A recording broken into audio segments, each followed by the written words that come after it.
I had a really dumb moment. I was at this cemetery in France. There's a famous cemetery where all the great literature people are buried who I never read any of it. I didn't go to college. I'm a fucking idiot, but I'm there. Wow, Oscar Wilde. Really just great contribution to someone's life, not mine.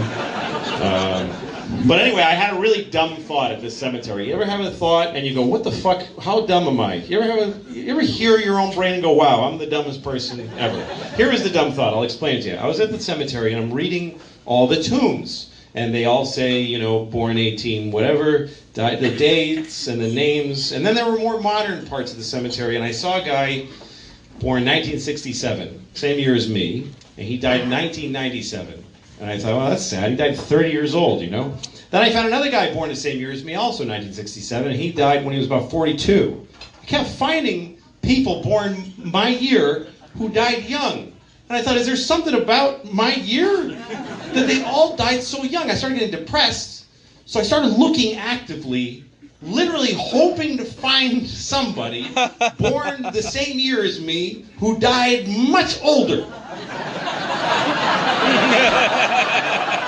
Like someone who lived for 90 years, who was born in 1967. I was looking and hoping to find that. You ever been in a foreign country and you're trying to figure out how to tip in a restaurant and you don't know what the fucking customs or the currency, so you just kind of do your best, and then she celebrates and quits her job? Like, I could have tipped less. Here's how you figure out what to tip. Just tip whatever percentage you think is appropriate for a tip. 20%. Fucking tip 20. Don't be a dick. Just tip 20%. Don't tip based on the service you got. You know why? Because go fuck yourself. That's why. Who the fuck are you to hold a little tribunal at the end of your meal?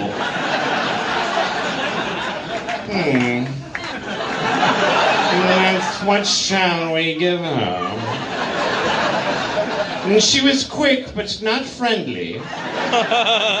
Therefore, I doth bequeath unto her 12% of the total.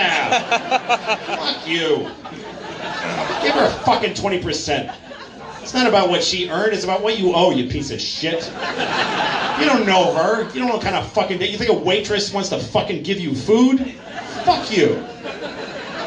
And by the way, don't over-tip either. Don't over-tip if you get a waiter who's really cool. He's like, hey guys. You're like, oh my God, he's amazing. Don't over-tip him, because you don't know him either. Maybe he's got a kid chained to a radiator at home. And you're financing that now. You're helping him buy duct tape.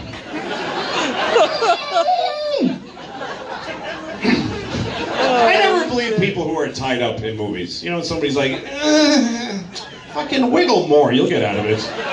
Nobody's good at tying a person. They have one big piece of tape on their mouth and they're like, fucking lick the inside of the tape.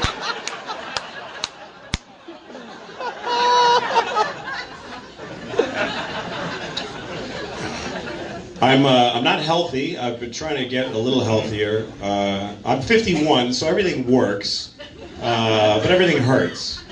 That's what happens at this day. Everything hurts. Like, I can do this, but it hurts. That hurts quite a bit. That hurts a lot. I can't, I eat too much ice cream. That's my biggest problem. I eat a lot of ice cream. I eat it a couple of times a day. I eat ice cream like I'm taking it for something. Like I'm supposed to eat it. And my doctor told me, I went to my doctor. I like my doctor. I like him because he's old and he's Jewish and he's got soft hands. And I do. I like when he touches me. That's my favorite part. It's a really nice thing. You know when you go to get a checkup? It's such an intimate experience. You know, you sit in his office for a little bit and talk. He's like, how's the family? And you talk. And then at some point he goes, okay, well, why don't you go ahead and take your clothes off? It's the only conversation that begins, how's your family? And ends, why don't you go ahead and take your clothes off? And he has to put that little handle on it. Why don't you go ahead? Because he can't just go, take your clothes off. So you take clothes off, then he starts, and I have an old-fashioned doctor, so he touches, he does a lot of, you know the doctors that do like a lot of this weird, you don't know what they're, what is that? What are you checking? Just what things you'll let me do?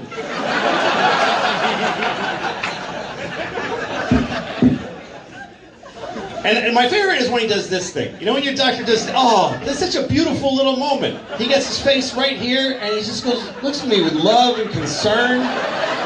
And we just look at each other. He's just going, I'm like, oh, this is beautiful. And when he goes to stop, I'm like, no, I want to keep it.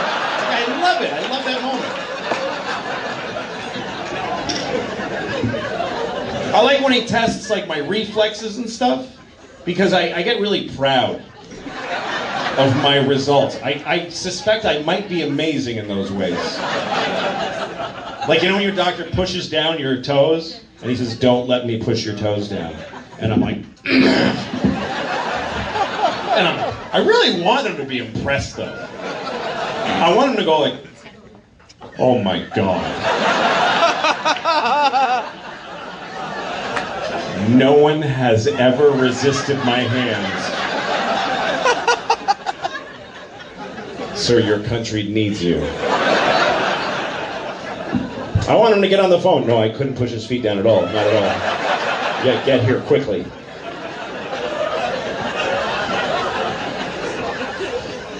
My doctor told me I have to take a baby aspirin every day for my heart. He said, take one baby aspirin every day. I was like, for how long? He's like, just, you know, till the end. Just keep going. That's what, after 50, there's no time periods. Just from now on. It's like I just bought a coat. I was like, this is my last coat.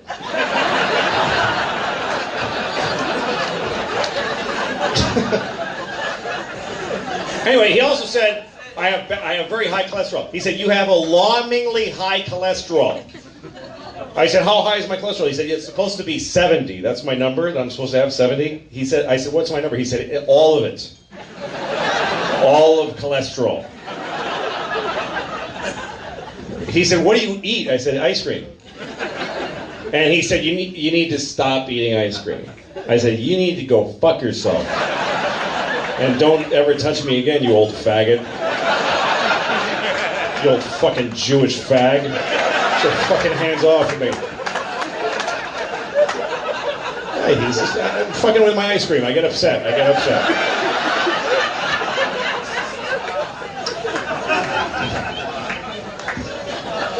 Anyway, yeah, I wouldn't stop eating ice cream for anything.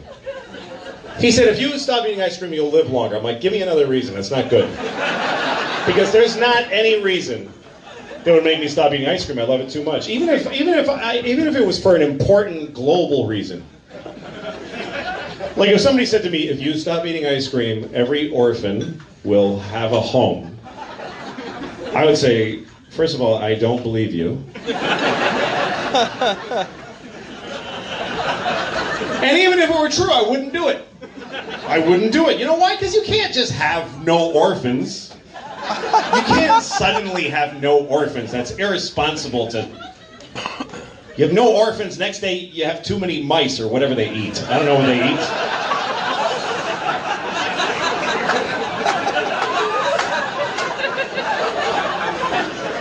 Anyway. I guess I gotta stay healthy because I have 2 kids, I have 2 daughters, I don't know.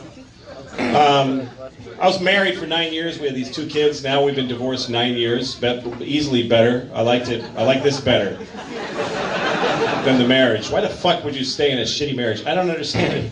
Every time a friend of mine who's married is like, I'm having a hard time with my wife. I'm like, yeah, divorce her right now. Today. Get the fuck out. What are you doing? You know, people are like, we're staying together for the kids. You think they want to watch you in your fucking miserable marriage? You think, oh, thanks. We hate each other, but we're staying together to make them watch it. What the fuck are you doing? Get out. If you're in a bad marriage, you owe it to everyone around you to get the fuck out of your marriage. Nobody likes it. You go to parties, you think people like you in your fucking miserable marriage at a party? You ever been at a party and there's a couple there? And there's always that moment where she's like, one of them, whichever one, it could be either one. One of them goes like, we saw that show on Wednesday. And the other one's like, it wasn't Wednesday. Oh, I'm gonna fucking puke now. That's so upsetting.